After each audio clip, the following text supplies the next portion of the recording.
games to buy someone for Christmas? This video's for you. All the games that I'll be listing will be for PS5 and they will all be linked down below for you to check out.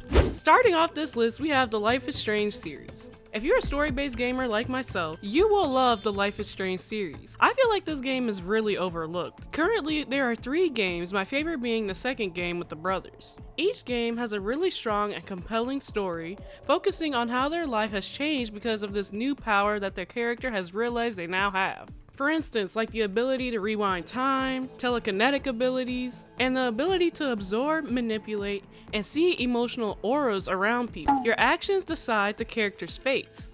This decision-based game never fails to tell an emotional story, and really gets you hooked on each and every character that's included. And more often than not, you'll be surprised at how the story unfolds. If I see you here again, you'll learn all about real trouble.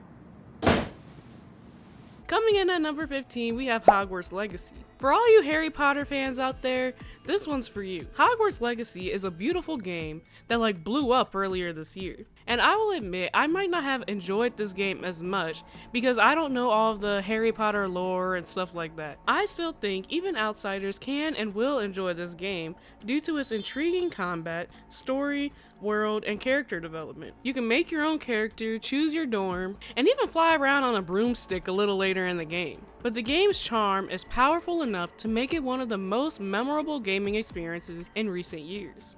Coming in at number 14, we have Hitman. Hitman 3 is actually one of the first games I bought on my PS5. I played the previous one on my PS4 and I love the puzzle and all the options they give you to take the target down. It is truly never a dull moment. Agent 47 is so versatile and the gameplay never ceases to amaze me. With all the different locations and target backstories, some may love putting in all the hours to plan the perfect hit, while others will just decide to walk right up and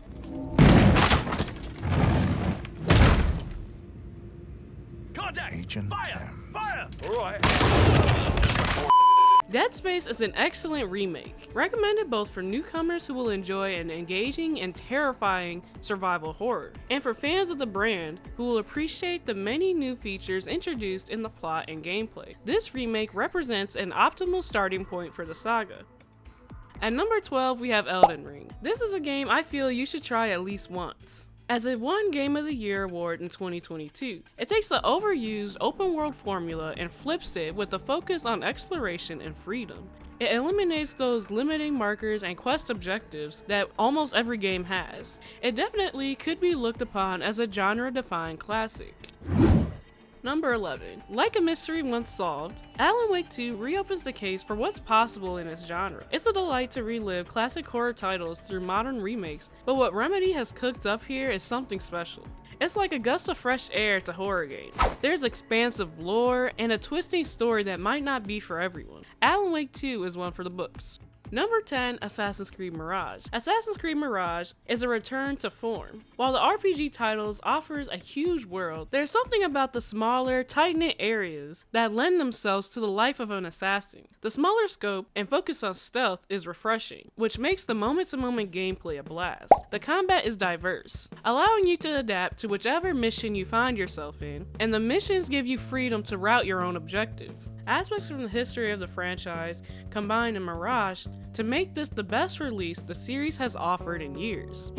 At number 9, we have Final Fantasy XVI. With stellar and surprisingly customizable combat, a masterfully written and engaging storyline, and beautiful audio-visual presentation, it's a nearly complete package, but with a few annoyances that keep it from being the perfect game. That said, even with those frustrations in mind, it's an absolute return to form for the mainline franchise, and easily a reason to get yourself a PlayStation 5 if you want to. And regarding your original concern, you need not fear for Torgal's health. Why, the beast has the appetite of a behemoth. Just this very morn, I found him with his nose buried in my nuts. Mortal Kombat 1 is a refreshing take on the franchise. It was more like a remake with all the new imagined characters. The story was pretty interesting and the gameplay was pretty good. I do think the game is a little different as they initially claimed it to be though, but the game has a lot of really fun modes and cool fatalities and finishing moves if you're into that kind of stuff, or if you like fighting games. It'll also offer you a bit of a challenge if you are willing. I do have a more in-depth look at Mortal Kombat 1. Make sure to check it out after this video, and make sure to subscribe for all the PlayStation news, reviews, and analysis.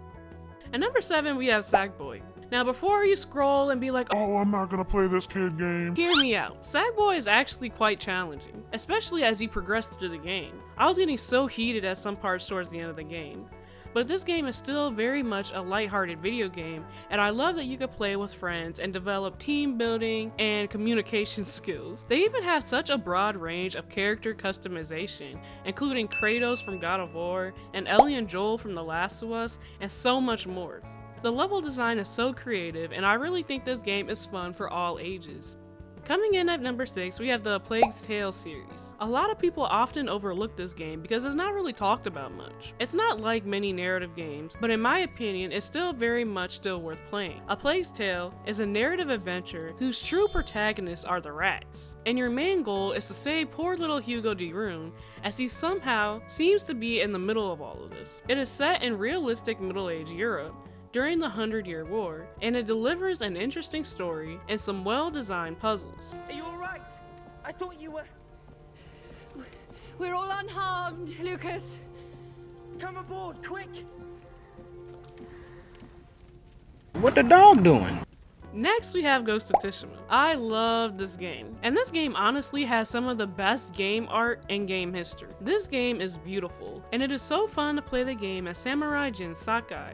A fantastically gorgeous world sets the stage for high-stakes, close-quarters combat, with multiple stories told over many chapters that will keep the player moving across the island. Core combat is rewarding, and while enemy AI could be a little bit better outside of the combat, all the other aspects of Ghost of Tsushima has been lovely crafted, and will be thoroughly enjoyed by players of all types. And it's not that difficult, but a challenge can be found for those that seek it.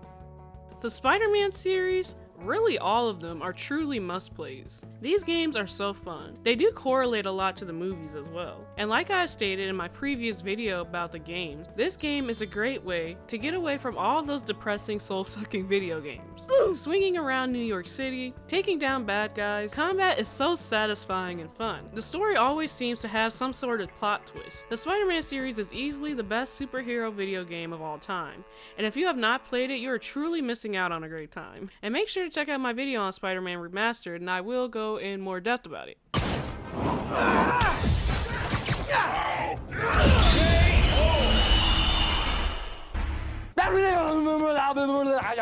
Coming in at number 3, we have the game Stray. I loved the game Stray. I don't know if anyone else remembers when this game suddenly blew up out of nowhere, because it had this cyberpunk-esque setting, but with a cat. It really took people off guard and blew everyone away. Literally fall into this world and try and figure out what happened to the human race. Go through the world as a cat. Stray is not just a cat walking simulator, but a well-balanced adventure that again is enjoyable for all ages. And trust me, I know this is different, but you're gonna want to give this game a chance. At number 2, we have the Last of Us series. These games will take you on an emotional roller coaster, but you have to play them through at least once. It is truly some of the best storytelling in gaming history. I had always heard of this game being a good game, but I actually never played it fully through until last year. I kept starting and stopping because in the beginning it was so slow and depressing. I just couldn't finish it, but when I did, I thoroughly enjoyed it. In this post-apocalyptic world, you follow Joel and Ellie, and you truly get so attached to these characters, you might even end up crying. They remastered the first game for the PS5, and if you haven't heard, they are now coming out with a remaster for the second game.